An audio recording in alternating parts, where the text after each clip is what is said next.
네, 오늘 이 시간에는 평생을 초등학교 선생님으로서 또 학생들을 부처님으로 모셔오신 분이세요. 은퇴 후에는 한층 더 깊은 신행 생활을 펼치고 계신 분이신데요. 관문사 서초지회 교무부장 최창순 선생님 스튜디오에 모셨습니다. 어서 오세요. 반갑습니다.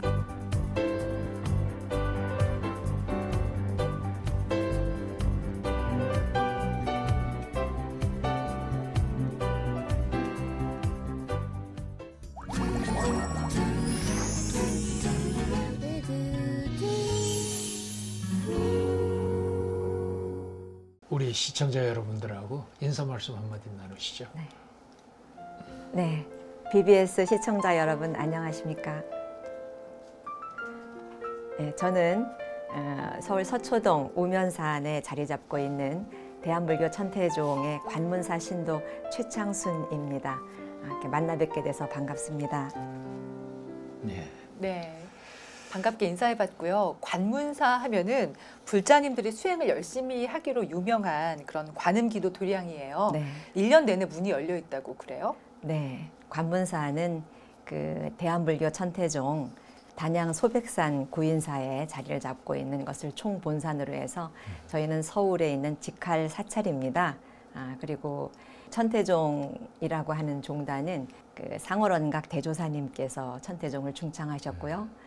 그리고 애국불교, 그리고 생활불교, 대중불교를 지향하고 있습니다. 그리고 법화경이라고 하는 소위 경전을 저희가 하면서 24시간 말씀하신 대로 열려있는 그러한 수행 공간입니다.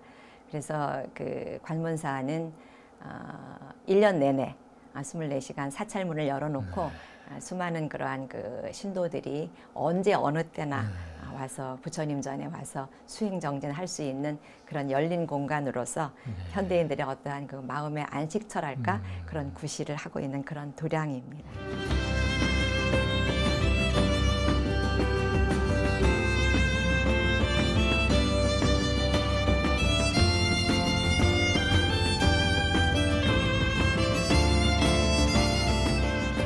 네, 관문사에서는 특별 기도 주간이라고 해서 집중 수행하는 그런 프로그램이 있습니다.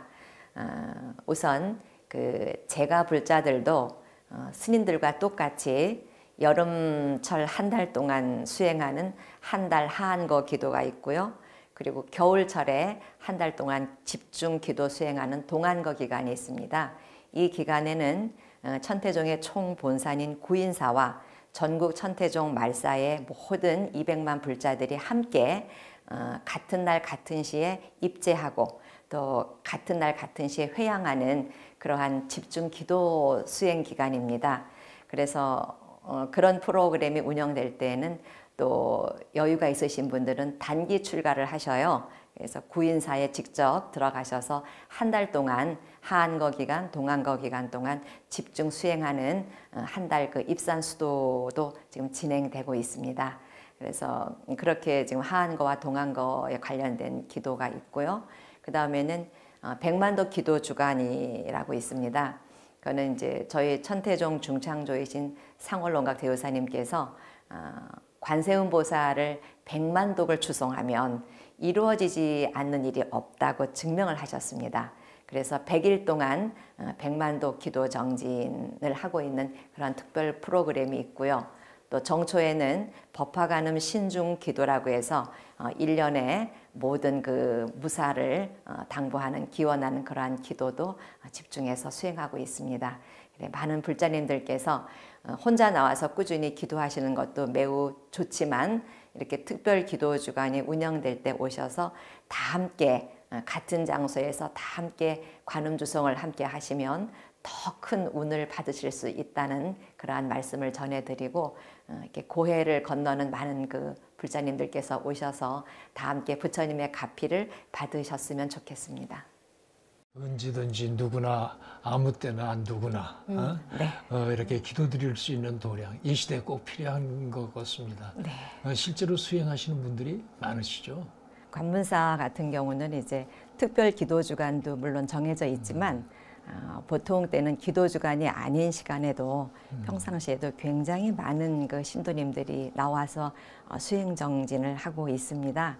그래서 이제 예를 들면은 이제 제가 이제 늘상 지켜보는 그런 입장에서 보면은 뭐 108배를 통해서 수행하시는 그런 처사님들은 한 뭐 3, 4년 정도 매일 나와서 수행 정진 하시고요. 108배를 통한 수행 정진 하시는 분도 계시고 또 이제 대학교 교수로 계신 한 또 젊은 처사님은 이제 한 달 기도도 해보고 또 이제 100일 기도도 해보고 하니까 굉장히 그 부처님 법에 접근하기가 수월하고 마음에 어떠한 불성이 깃들더라는 말씀을 하시면서 그러다 보니까 100일 기도까지 하고 보니까 또 좋은 일도 많더랍니다. 네. 그래서 그 다음에는 본인 스스로가 천일 기도를 입제를 했어요. 1000일 기도는 보통 한 3년 정도 기간이 필요하지 않습니까? 근데 대학교에서 강의 마치고 퇴근하면 저녁에 꼭 이제 관문사에 들려서 그분은 참선 수행을 하셨어요. 그래서 3년 그 기도를 수행을 마치고 지금은 만일 기도를 하고 계시는 중입니다. 네, 만일 기도면 한 27년 정도의 세월이 필요하겠죠. 네. 그래서 지금 만일 기도인데 해외로 무슨 뭐 포럼 같은 걸 가지 않는 이상은 꾸준히 나와서 늘 7층 대불보전에서 이렇게 좌선, 이렇게 참선 그런 걸 하고 그리고 돌아가는 모습을 보는데 그분의 어떠한 서원이랄까 그거는 아라한이 되는 것이라는 그런 얘기를 들었습니다. 그런 분도 있고 뭐 굉장히 많은 분들이 수행 정진을 하고 있는 그런 공간입니다. 네. 만일 기도라는 건 사실 계획하기도 참 어려운, 네. 결단하기 어려운 그런 그렇죠. 기도가 아닌가 싶은데 정말 대단하다는 생각이 듭니다. 네, 네. 이렇게 천태종 신행의 핵심이 주경야선이라고 들었습니다. 그런데 하루 종일 일을 하느라고 피곤한데 저녁에는 또 별도로 수행을 한다는 게 쉬운 일은 아닐 것 같거든요. 함께하는 특별한 수행 프로그램 같은 것들이 있다면 좀 소개해 주시죠. 이제 주경야선이라고 하는 것은 상월원각 대조사님께서 이제 주창하신 것인데요. 이제 말 그대로 낮에 이제 열심히 일하고 밤에 수행을 하는 것인데 나가서 직장에서 일하는 어떠한 것도 노동이 아니라 수행이라고 그렇게 생각을 해야 된다고 말씀하셨고요. 그래서 직장에서 일하는 것 자체도 이미 수행을 하고 있는 것이고 그 일에 집중해서 하기 때문에 그래서 수행이라고 하시고 꼭 이렇게 사찰에 나와서 어떠한 수행을 하는 것만이 수행은 아니다. 그러니까 앉은 자리가 곧 법당이기 때문에 언제 어느 곳에서라도 마음자리를 바르게 갖고 남에게 항상 도움이 되는 자리 이타의 삶을 구현하라는 그런 말씀을 많이 하셨습니다. 그래서 관문사는 물론 주경야선을 실행하고는 있지만 사찰에 나와서 하는 분도 많고 아니면은 가정에서 어떠한 기간을 정해서 수행 정진하시는 분들도 굉장히 많이 있습니다. 그렇군요. 네. 관문사에서는 또 특히 템플스테이가 유명하잖아요. 네. 도심 속 사찰의 장점이 있다면 어떤 것들을 꼽을 수가 있을까요? 예. 그 현대인들은 사실 살아가면서 굉장히 많은 스트레스를 받고 힘든 것이 많이 있잖아요. 그렇죠. 그러니까 저도 이제 직장 생활을 해봤는데 너무 힘들고 벅차고 그럴 때는 고통스러운 어떤 일이 있을 때는 우리가 왜 산속이라도 들어가서 좀 푹 쉬고 싶다, 뭐 힐링하고 싶다 그런 생각을 많이 갖지 않습니까? 그래서 이제 그 템플스테이를 많이 이제 이렇게 참여를 하려고 하는데 실상 템플스테이를 운영하는 산사들은 멀리 있고 이게 접근하기가 어렵게 이렇게 먼 곳에 떨어져 있잖아요. 그래서 관문사 같은 경우는 사실은 그 서초구라고 하는 그 우면산 자락에 있기 때문에 뭐 양재역에서 이렇게 보시면은 셔틀버스가 늘 운행되니까요. 접근이 아주 쉽고요. 그리고 이제 오시면 그 11층짜리 현대 사찰이긴 하지만 관문사가 우면산 바로 자락에 있기 때문에 어떠한 그 고즈넉한 그 산속의 정취도 느낄 수 있는 그런 공간입니다. 그리고 이제 템플스테이를 오시는 분들은 뭐 여러 가지 뭐 새벽 예불을 한다던가 관음 정진을 한다던가 연꽃등을 만든다던가 또는 바르 공양을 한다던가 아니면 스님과의 차담 시간 같은 것도 있고요. 저희 관문사에 오시면 이제 법화 대보탑이라고 하는 그 10층 석탑이 있습니다. 그 경천사지 10층 석탑을 모본으로 해서 그 청옥으로 만든 그러한 10층 석탑이 있는데 거기에는 그 태국, 스리랑카, 그리고 미얀마에서 모신 그 부처님 진신사리를 모신 공간이에요. 네, 거기에서 이제 그 옥의 푸른 기운을 받고 또 부처님의 향을 받으면서 탑돌이하는 그런 프로그램도 있고 해서 도심에 계신 많은 그 직장인들이나 힘든 분들이 오셔서 템플스테이 참여를 하고 있습니다. 꼭 필요한 곳이네요. 네. 많은 분들이 오시면 참 예. 좋겠습니다. 근데 서초지회의 교무부장으로 활동을 하고 계신다고 그러는데 그 활동하시는 이야기를 좀 해주세요. 네, 이건 사실은 제가 하는 일은 아주 작은 일이고요. 저는 그 관문사가 계산하던 20년 전서부터 제가 이제 서초구에 살기 때문에 그냥 서초지의 간부로 이렇게 일을 할 수 있도록 기회를 주셨습니다. 그래서 이제 서초지의 간부를 한 20년째 하고 있는데 뭐 이제 부지회장도 하고 또 재무부장이라고 또 이렇게 그 시주금을 이렇게 받는 그런 일도 좀 하고 그렇게 3년 단위로 이렇게 하면서 봉사활동에 이제 뭐 제가 편집일도 하고 지금은 이제 그 7층 대불보전, 대법당이죠.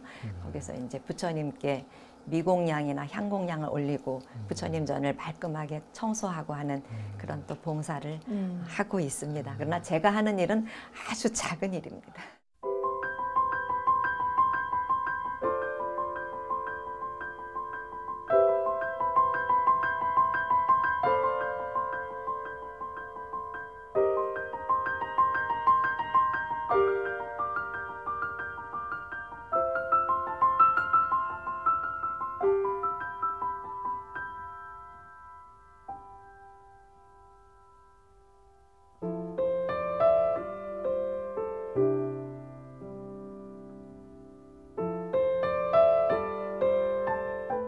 사실 불자들에게 기도 수행과 봉사는 참 실천해야 되고 실천하고 싶어하는 여러 그 것들 중에 하나일 텐데 그 두 가지를 함께 하시면서 특히 봉사하시면서 느끼시는 보람이 참 크시지요.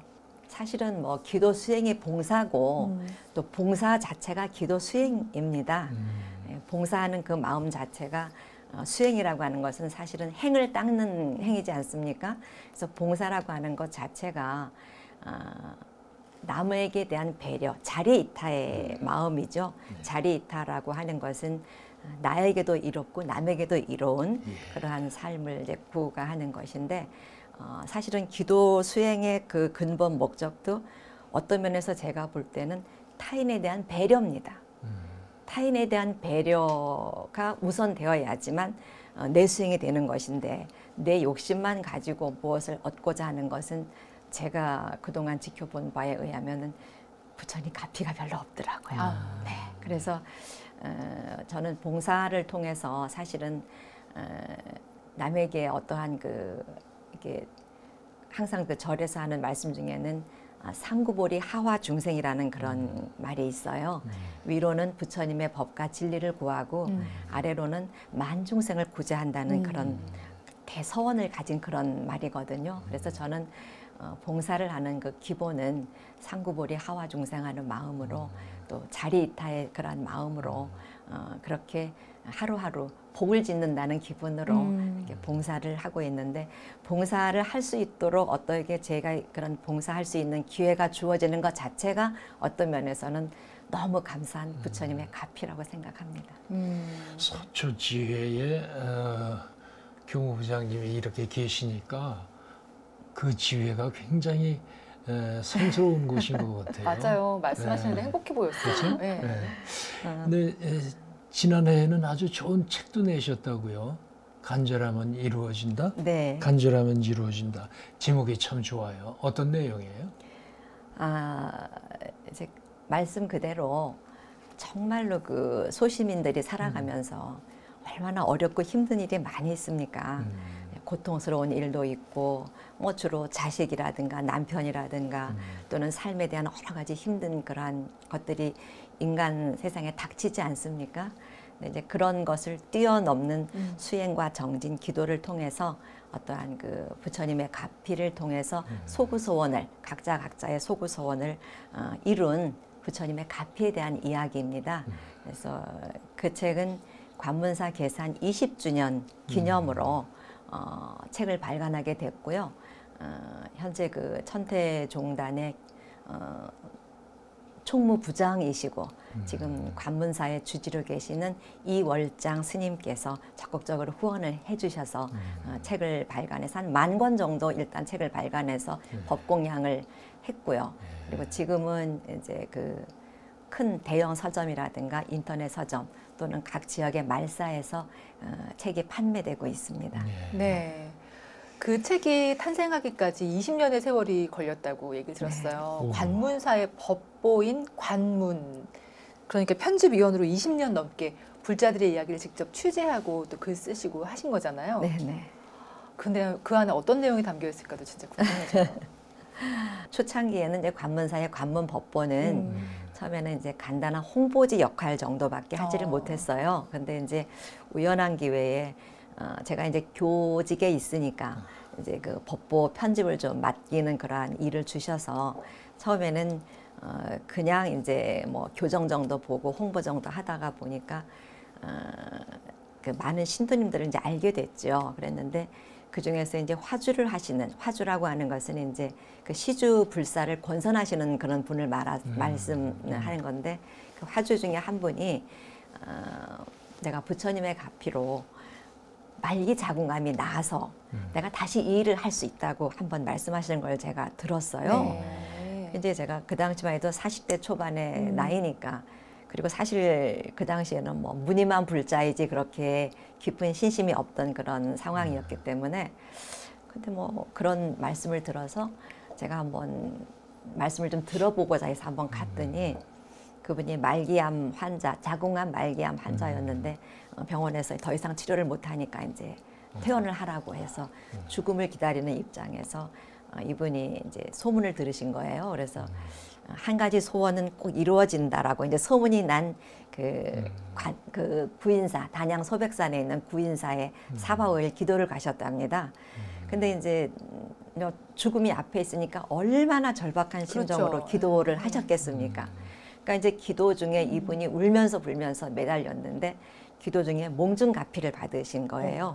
몽중가피라고 하는 것은 기도하다가 이제 이분이 잠깐 잠이 드셨는데 잠드신 그 틈에 꿈에 이제 부처님이 오셔서 이제 그 암을 전부 다 잘라내주는 그런 꿈을 꾸시고는 정말 거짓말처럼 병원에 갔더니 이제 암덩어리가 사라지는 그러한 기적이 있었던 거예요. 그래서 그 말씀을 하시면서 이분이 막 너무 환희에 차서 그런 말씀을 하시니까 제가 그때는 반신반의했었죠.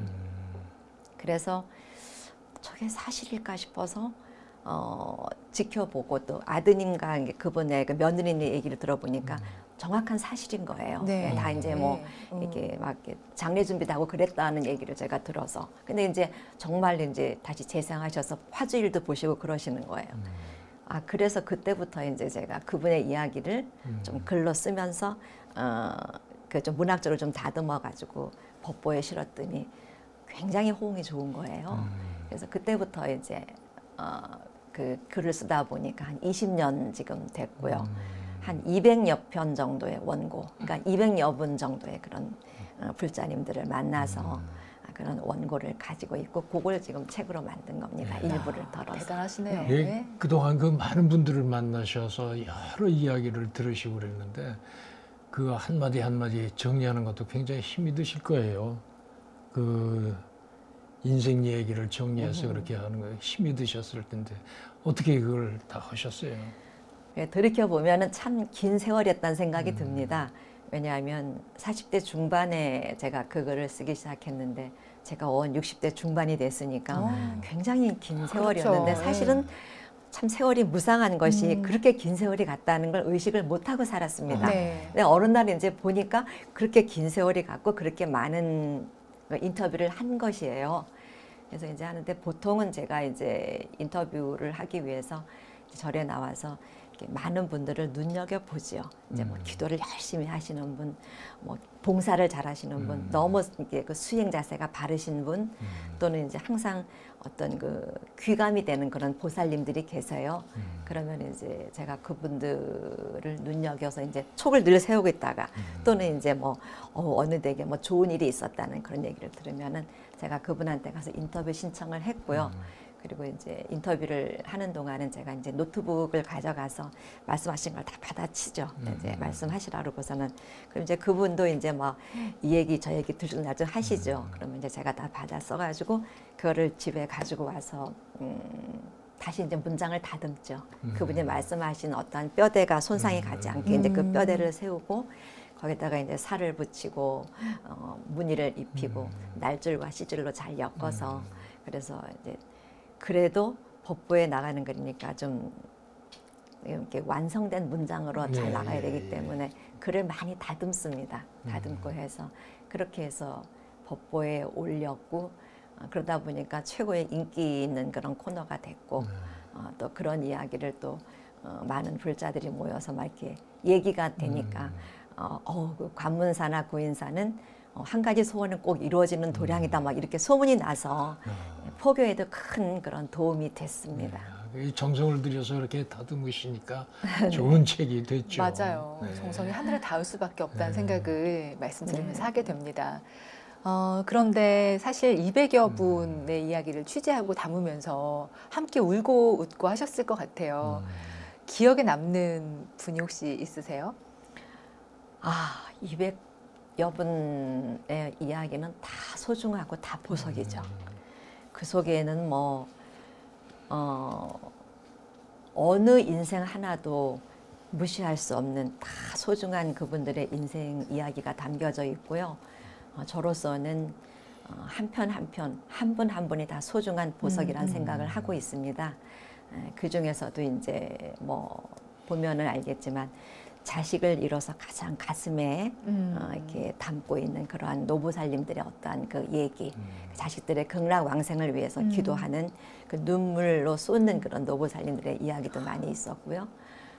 그 다음에 이제 그 옛날에 아마 그 방송에도 한번 나왔는데 미국 사는 그 교포인데 아침 출근길에 멕시코 깽단한테 납치가 된 거예요. 네. 납치가 돼서 이제 갇혀져 있는데 그 납치된 그러한 것을 알고 우리 이제 관문사에서 그 신중불공이라고 하는 큰 불공이 있습니다.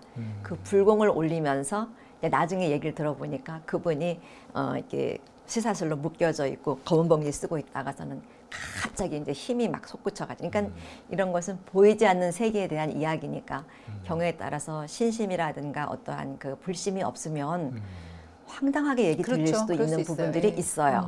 있어요. 제가 이제 쓴 책에도 그런 얘기들이 있기 때문에 불자가 아니거나 불심이 없는 분들은 무슨 이런 사이비 같은 황당한 얘기를 했을까라는 것이 있기 때문에 그야말로 깊은 불심으로 바라봐 주시는 그런 것이 꼭 필요하고요. 그래서 그런 납치된 분이 갑자기 이제 힘이 솟으면서 그 총을 들고 보초를 쓰던 사람하고 이제 맞붙어 싸우고 막 그 철망이 있는 것을 막 손바닥을 찢기면서 탈출을 해서 결국은 이제 탈출한 이야기. 그래서 그 FBI나 한국 대사관에서 수사를 하고 있는 중에 이분이 이제 탈출한 이야기. 뭐 그런 것들도 있고 또는 이제 그 아이를 낳는데 낳고 보니까 지적 장애인 거예요. 네.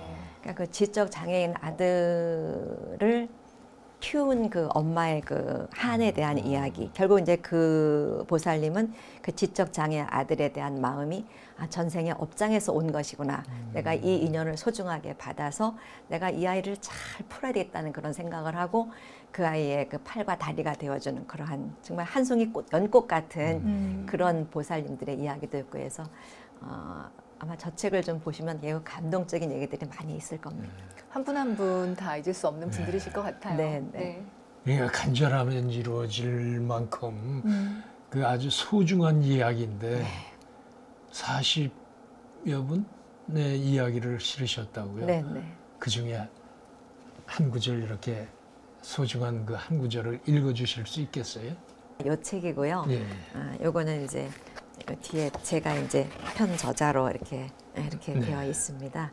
그래서 여기 한 40편 정도의 글이 실렸는데 제가 낭독을 할 부분은 굉장히 그러니까 중매쟁이한테 속아서 이제 부잣집이라고 해서 시집을 갔더니 5막짜리 집에 시부모 2분, 그다음에 시숙과 이제 동석, 그다음에 이제 그 집의 조카들까지 또 이 부부까지 10명의 식구가 살면서 시어머니는 너무 모지락스러워서 이제 그 옛날에 왜 그 막 머리채 끄들고 네. 하는 그런 이제 많은 그 구박을 당했고 또 그 모진 그 동서가 세탁소를 운영했답니다. 근데 이제 이분한테 이제 찬 그 엄동설안에도 나가서 빨래 해가지고 이제 이렇게 가지고 올 정도로 이렇게 하고 남편도 이제 제대로 이렇게 하지 못하고 바람을 많이 피우고 하여튼 굉장한 그 인간고를 다 겪으신 그런 보살님인데 지금은 임대 아파트에 살고 계세요. 근데 이제 그분을 제가 잘 몰랐는데 절에서 뵈면 너무 단아하고 고우신 분이에요. 그리고 언제나 어느 분을 만나든 간에 먼저 합장 인사하시고 내가 관심 있게 제가 봤더니 의외로 이제 그 관문사에 있는 금강불교대학이라고 있어요. 네, 금강불교대학도 졸업을 하시고 법사과도 졸업을 하시고 그리고 이제 그 법화경을 저희가 이제 강의를 하고 있거든요. 법화경 강의도 들으시고 사경도 하고 굉장히 그 불심이 깊고 그 불법에 대한 세계에 대해서 많이 알고 계신 분이더라고요. 그래서 이제 그분의 이야기를 제가 여기다가 올리고 나서 마지막으로 제가 물었어요. 어떠시냐 지금 삶이 그랬더니 너무 지금 삶이 감사하다는 거예요. 감사하고 내가 내 삶에서 부처님을 몰랐으면 어떡할 뻔했는지 모르겠다. 이제 그런 얘기를 하면서 하시길래 제가 그분 이야기를 쓰고 제가 마지막에 살을 좀 붙인 내용이 있습니다. 그래서 그것만 제가 좀 한번 읽어볼까요? 예. 남들이 들으면 내가 살아온 삶이 참으로 시시하고 하찮게 느껴질 수도 있을 것이다. 그러나 나는 내 삶을 뒤돌아보면 참으로 감사할 일만 있다고 생각한다. 돈이 없어 가난하였고 모진 인연들을 만나 고생하였고 남편을 앞세웠지만 그래도 나는 늘 마음이 평온했고 이만하면 되었다라는 감사함이 가득하였다. 나는 내 삶에서 부처님의 제자가 되어 불법을 배우고 불성을 찾아가는 일생을 살았기 때문이었다. 아프리카 사람들은 수심이 깊지는 않지만 물살이 센 아프리카의 큰 강을 건너려면 거친 물살에 휩쓸리지 않기 위해 무거운 돌을 짊어지고 강물을 건넌다고 한다. 나는 내 삶의 물살을 무사히 잘 가르고 여기까지 온 것 같다. 75년의 삶을 살아오면서 시어머니와 남편, 시숙과 큰동서 그리고 세 자식들과 사위 며느리까지 그들 모두가 이 험한 물살을 재우기 위해 내 삶의 무게를 잡아주는 인생의 돌들은 아니었을까? 그 돌들이 아니었다면 나는 이미 강물의 거친 물살에 휩쓸려 떠나내가 버리지는 않았을까? 나는 그 돌들로 인해 인생의 강을 잘 건너는 방법을 터득하였다고 생각한다. 그런 내용입니다. 오히려 그 환경이 자기를 잡아준 돌이라고 생각했다는 것이 참으로 감사한 일입니다. 네. 맞습니다. 이만하면 됐다 하기가 참 어렵잖아요. 우리가 인생 살면서. 그래서 그런 분들이 사실은 제가 보고 배우는 그런 불자님들입니다. 정말 소중하시고 보석 같은 분들이시죠. 네, 20년이 넘도록 꾸준히 이 불자들의 이야기를 담고 취재하고 관찰하시면서 최 선생님의 인생 전반에도 꽤 많은 영향을 받으셨을 거라는 생각이 들어요. 어떠셨어요? 그분들의 어떠한 그 삶에 대한 이야기를 많이 접하면서 저도 그분들의 삶을 따라가면서 배워야 되겠다, 배우면서 따라가야 되겠다는 그런 마음이 섰고요. 그 취재하다 보니까 가랑비에 옷이 젖듯이 저도 어느 날 보니까 제법 마음을 좀 너그럽게 썰 수 있는 그런 마음이 되어 있더라고요. 화를 내는 것도 많이 줄었고 또 이제 예전 같으면 절대로 이해 못할 수 있는 어떤 부분을 제가 역지사지의 마음으로 그쪽 상대를 이해할 수 있는 마음자리가 좀 생기고 저도 이제 어떨 때는 순간 깜짝 놀라죠. 아, 내가 굉장히 너그러워졌네 한다라든가. 물론 이제 나이가 들어가면서 얻어지는 그런 뭐 것도 있겠지만 그분들의 삶을 들여다보면은 정말 남을 위한 배려라든가 또는 아까도 말씀드렸지만 상구보리 하와중생 자리타 이러한 마음가짐으로 살아왔고 끊임없이 기도 정진하고 보시하고 남에게 뭔가를 베풀고 그렇게 하면서 살아오신 분들의 인생이기 때문에 저도 그것을 많이 닮아가려고 노력하고 있고요. 이렇게 하신 분들 보면은 그 힘든 수행을 거쳐서도 자식들도 잘 되고 집안도 잘 되고 그래서 그런 모습을 보면서 저도 뭐 꼭 그런 목적을 가지고 있는 건 아니지만 그분들의 그 신행담을 통해서 얻어진 그러한 그 마음자리 그런 것을 많이 배우면서 따라가고 노력하려고 애쓰고 있습니다. 정말 저한테는 귀중한 보석 같은 그러한 시간이었습니다. 네. 사실 한국의 어머니들은 기도를 드리면은 자식이 잘 되길, 남편이 잘 되길. 맞아요. 그렇습니다. 청성을 네. 드리면서 그런 기운으로 이제 기도를 하는데 네, 네. 그 덕분에 대한민국이 정말 오늘날 이러한 살기에 그 힘을 얻고 이렇게 네. 잘 살게 됐는데 어떻게 생각하세요? 제가 간단한 예를 좀 하나 들어볼까요? 저희 관문사에는 이제 많은 간부들 직책이 있는데 부녀위원이라고 하는 그런 간부 직책이 있습니다. 그건 뭐냐 하면 부녀위원이라는 그 간부는 공양간 주방에 가서 하는 주방 봉사를 하는 총대장이신 거예요. 근데 이제 주방에서 음식을 준비하고 공양하는 그런 것은 상상을 초월합니다. 저희가 보통 뷔페 때는 한 1000명 정도 넘는 그런 뷔페 보러 오는 불자님들이 계셔서 점심 공양을 준비하거나 할 때는 막 1000여 분 정도의 음식도 준비해야 되고 또 팥죽을 써서 동지 팥죽을 쓸 때는 뭐 3,000명 정도의 분을 저희가 팥죽을 밤새워서 쓰고요. 이제 모든 불자들이 모여서 그렇게 하고 그다음에 뭐 김장김치 할 때도 몇천 포기를 해서 이웃에 배부를 하고 뭐 고추장 담고 간장 담고 뭐 또 다른 사찰에서 어떤 행사가 있을 때는 저희가 도시락도 쌉니다. 도시락도 수천 개 싸서 저희가 이제 그쪽으로 보내주기도 하고 굉장히 많은 주방 봉사가 있는데 물론 그분 혼자 하시는 건 아니고 수많은 신도들이 모여서 함께 봉사하고 설거지도 하고 뭐도 하고 이제 주방에서 일을 하는데 그 중에 이제 대장이신 부녀위원이라는 분이 계셨는데 그분을 제가 이제 인터뷰한 내용인데 며느리는 고등학교 이제 교사인데 아들도 중고등학교 교사인데 기간제 교사인 거예요. 며느리는 정교사인데 아들은 기간제 교사니까 임용고시 자꾸 떨어지는 거예요. 그러니까 이제 10여 년 넘게 한 40 몇 살까지 한 10 몇 년 동안을 기간제 교사로 이제 계약직이죠. 떠돌아다니면서 이제 이 학교 가서 계약 끝나면 다른 학교 또 가고 이제 그렇게 하는 기간제 교사를 하고 있었는데 부녀위원이 봉사를 하시면서 그리고 이제 제가 지켜보니까 그렇긴 하지만 굉장히 집안이 화목한 집안인 거예요. 그래서 남편 되시는 분이 개인 택시라고 하죠. 이제 운전을 하시는 분이셨어요. 그런데 이제 이 보살님이 뭐 새벽 2시건 3시건 어디건 간에 봉사를 마치고 나서 이제 남편에게 콜하면 언제라도 와서 이제 이 보살님을 데리고 가고 이제 모시다 드리고 이런 걸 하셔서 늘 우리 영감이 최고라고 이제 하시고 또 천사님도 오셔서는 아유 우리 세상에 없는 와이프라고 하면서 이제 두 분이 그렇게 따뜻하고 보기 좋은 거예요. 그러니까 이분이 집안도 화목하고 이제 하는데 딱 한 가지 아들만 이제 임용고시에 계속 떨어지고 안 되는 거예요. 그러니까 이분이 부녀위원이라고 하는 큰 봉사직을 맡으면서 3년 수일을 수행을 하셨고요. 그러면서 마지막 해인가 아드님이 임용고시에 붙었어요. 잘 됐네요.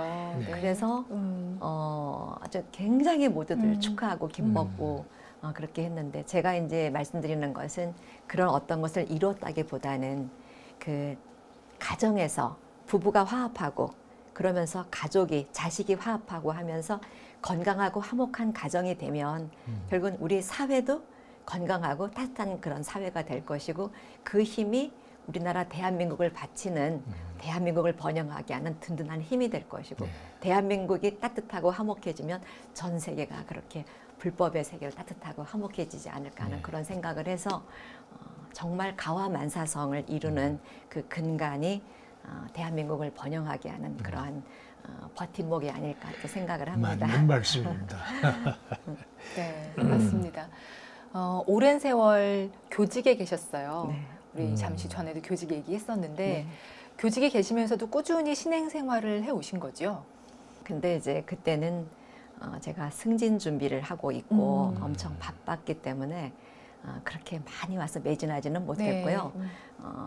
관문사에 늘 나와서 이제 그 편집해서 그거 이제 한 편 올리는 정도. 그리고 이제 교원 불자회에 가입을 해서 구인사에서 그 교원들만 하는 템플 스테이가 있었어요. 그래서 거기에 몇 번 참여를 하고 그다음에 이제 시간 되는 대로 가서 봉사 정도 하고 그런 식으로 해서 신행 생활을 했습니다. 네. 이 불교와의 인연은 언제부터 어떻게 해서 인연이 되셨나요? 언제부터? 저희 친정 어머니께서 네. 독실한 불교 신자세요.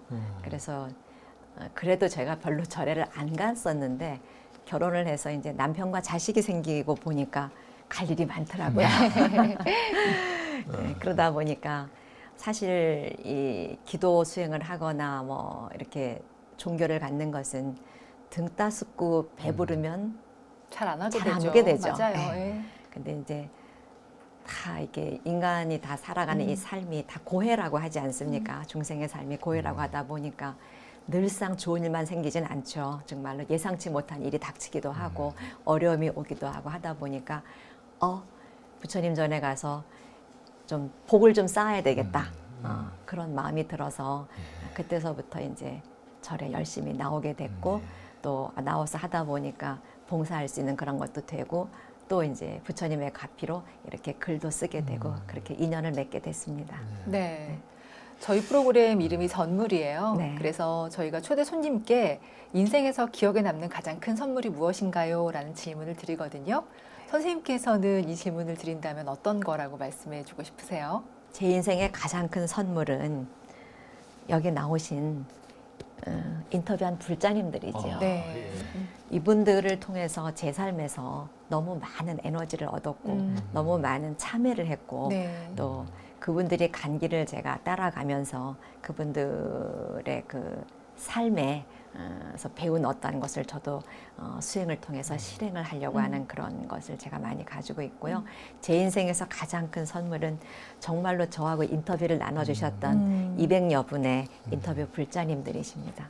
정말 소중한 그러한 그 분들을 제가 뵙고 이분들이 아니었다면 제가 어떻게 부처님 전에 가까이 올 수 있었겠나는 생각도 들고 아마 이분들이 아니었으면 저는 지금도 별거 아니면서도 굉장히 교만하고 차갑고 이기적이고 한 그런 사람으로 살았을 거란 그런 생각을 합니다. 제 인생의 가장 큰 선물입니다. 앞으로도 그런 좋은 선물들이 기다리고 있으실 거예요. 네, 노력하겠습니다. 네. 특별히 갖고 계시는 교육 철학이 있으시면 우선 아이에 대한 관심이고 자비이고 그리고 측은지심입니다. 근데 제가 이제 두 아이의 이야기를 좀 하겠습니다. 제가 4학년 담임을 하는데 음악 시간에 합창을 하는데 노래를 부르고 있는데 어떤 아이 하나가 줄줄줄 울면서 노래를 하는 거예요. 옆에 친구도 모르게 그냥 눈물이 줄줄줄 흐르는데 노래는 하는 거예요. 근데 그 노래 제목이 꽃밭에서라고 아빠하고 나하고 만든 꽃밭에 뭐 채송하다 그리고 뭐 아빠가 메어놓은 이렇게 아빠에 대한 노래고 그런데 그래서 제가 나중에 이제 아이를 살짝 남겼어요. 그래서 왜 그렇게 울었냐 그랬더니 아버지가 작년에 돌아가셨답니다. 근데 그 노래를 부르다 보니까 너무너무 아빠가 그리워서. 근데 그 노래 자체가 그렇잖아요. 네, 아빠랑 맞아요. 뭐 메어놓은 그 뭐 그런 노래고. 그래서 너무 아빠가 그리워서 나도 모르게 노래를 하는데 눈물이 줄줄줄 나서 아빠가 너무 그리웠다. 그래서 그런 얘기를 하길래 제가 결손가정의 아이에 대해서 관심을 갖게 됐고 그날 그 4학년짜리 그 작은 아이를 제가 품에 안고 많이 토닥토닥 해주고 보낸 그런 경험이 있어요. 그래서 이 결손가정의 아이들의 상처가 저렇게 크구나 싶어서 그때부터 좀 뭔가 좋은 숙제를 좀 내야 되겠다는 그런 마음이 들더라고요. 그래서 1분 안기기라고 하는 그 숙제를 제가 냈어요. 그때부터. 그게 뭐냐 하면은 집에 가서 가족 중에 어느 누구라도 있으면은 하루에 한 1분 동안 안기고 안겼으면 동그라미 쳐가지고 오는 게 숙제였어요. 근데 어느 해인가 이제 그해 1학년 담임을 했었는데 다 끝나고 2월달, 그러니까 2월달 이제 학년 말에 어느 어머니 한 분이 찾아오셨어요. 그러더니 선생님 덕분에 저희 가정이 살았습니다.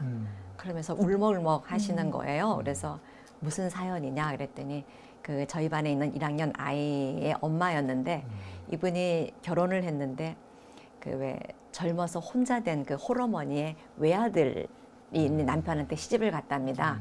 그래서 가서 이제 아이를 첫 아들을 낳는데 이 시어머님이 너는 힘드니까 너는 쉬어라 하면서 아이를 이제 이 뺏어가다시피 이제 어머니가 시어머니가 아이를 데려가서는 당신 방에서 아이를 재우고 당신 방에서 먹이고 시키고 하면서 이 며느리가 거의 이제 애를 돌볼 수 없을 만큼 아이를 이렇게 하셨다는 거예요.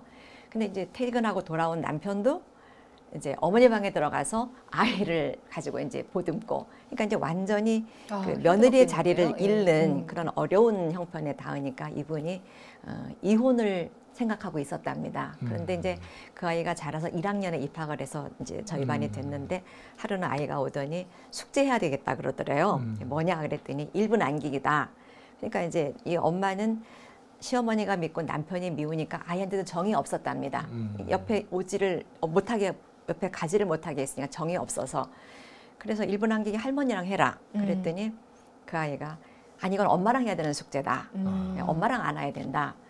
그러니까 이제 할머니가 나랑 하자고 이제 그러니까 아니야 이건 그러니까 엄마랑 해야 된다. 근데 저는 그런 얘기 한 적이 없거든요. 네. 그냥 가족과 함께. 근데 이제 아이는 엄마한테 얘기를 한 거니까 엄마가 안 하겠다고 하니까 이제 애가 울은 거예요. 그러니까 이제 할머니가 애를 넘겨준 거예요. 숙제해야지. 그러니까 이제 엄마가 안아서 잠깐 안고서는 싫더래요. 안아보니까 애가 정양. 그래서 얼른 내놓으니까 애가 또 울더랍니다. 1분 안 됐는데 왜 벌써 나를 내려놓냐고. 그래서 엄마가 그때부터 1분 안기기를 하고 애를 품에 안고 보니까 그 아이의 팔딱팔딱 뛰는 심장 느낌, 그 따뜻한 그 체온, 그다음 머리에서 나는 아이의 냄새, 그런 것이 확 스며들면서 엄청나게 눈물이 나더랍니다. 울컥하죠. 1분 네. 울컥하더랍니다. 그래서 그 다음 날서부터는 엄마가 오히려 이제 1분 안기기를 기다려서 아이가 돌아오고, 왜냐면 공식적으로 안을 수 있는 숙제니까. 그렇죠. 그래서 그 다음에 애를 안으면서 얼마나 이 아이가 나에게 소중한 자식이었는데 내가 몰랐구나 하는 생각이 들어서 아이를 안아주고 하다 보니까 아이도 이제 오면은 그걸 하다 보니까는 1분 안기기가 5분 안기기가 되고 5분이 10분 안기기가 되고, 그러다 보니까 하루는 아이가 왔는데 제가 1분 안기기 썼더니 일자에다가 동그라미 2개를 붙여왔더랍니다. 100분 안기기로. 좋았구나. 그래서 엄마랑 그렇게 안으면서 그때 이제 자식에 대한 그 사랑을 깊이 느끼고, 시어머님도 이제 그거를 보시고 나서는 자식을 내어주셨답니다. 그 모자에 그걸 어떻게 끊겠습니까? 그렇죠. 예. 그렇게 해서 아이를 안고 보니까 남편도 이해가 되고 그렇게 돼서 내 아이가 이렇게 소중한 것에 대한 걸 깨닫고 가정도 살고 모자간에 정도 새기고 그렇게 했다고, 너무 감사한 숙제를 내줘서 우리 가정이 살았습니다 하고 그렇게 와서 말씀하신 그런 기억이 있습니다. 그래서 이제 결론은 제가 뭐 특별한 교육 철학이 있는 건 아니지만 항상 그 역지사지의 마음으로 아이 하나하나에 대해서도 그 소중한 보물 같은 존재라는 생각을 가지고 정말 많이 이렇게 아이들을 안아줬습니다. 뭐 요즘 같으면 또 어떻게 될지 모르겠지만 그 당시에는 그 초등학교 아이들 제가 웬만하면 큰 보상으로 이렇게 안고 이렇게 등을 탁탁 해주고 최고죠. 너무 애들이 좋아하는 거예요. 그래서 어머니들도 굉장히 이렇게 담임으로서 많이 좋아하셔서 뭐 최사모 그런 어머니들 모임도 있고 그랬던 적이 있습니다. 기본적인 근간에 사랑이 참 많은 선생님이셨겠다 이런 생각이 들어요. 평교사로서의 이야기를 들어봤고요. 교감 선생님으로 퇴임을 하셨잖아요. 네, 네. 교감 선생님으로서 또 여성으로서 이렇게 그 조직을 이끌다 보면 그 안에서 필연적으로 발생할 수밖에 없는 게 바로 갈등일 네, 것 네, 같아요. 네, 의견 네. 충돌과 갈등. 네, 그렇죠. 그럴 때는 어떻게 해결하셨는지도 궁금해요. 어렵죠. 어렵고 한데 이제 그런 사안이 꼭 닥치죠. 이제 관리자를 하다 보면. 근데 이제 가장 중요한 것은 상대를 존중하고 알아주면 되더라고요. 네.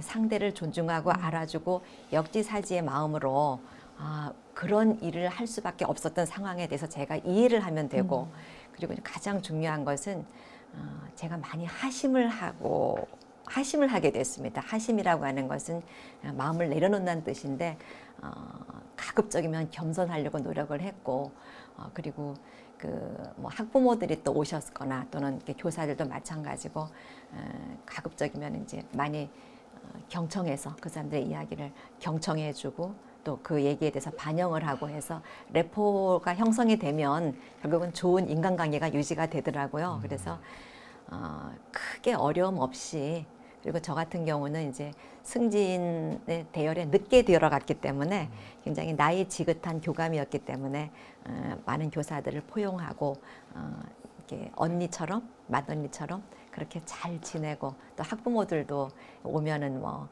아이의 어떠한 그 문제뿐이 아니라 뭐 인생에 대한 그런 것도 많이 해주고 또 경우에 따라서 불교 신자의 그런 것이 있으면 포교도 많이 하고 그런 식으로 학교 생활을 즐겁게 잘 마쳤습니다.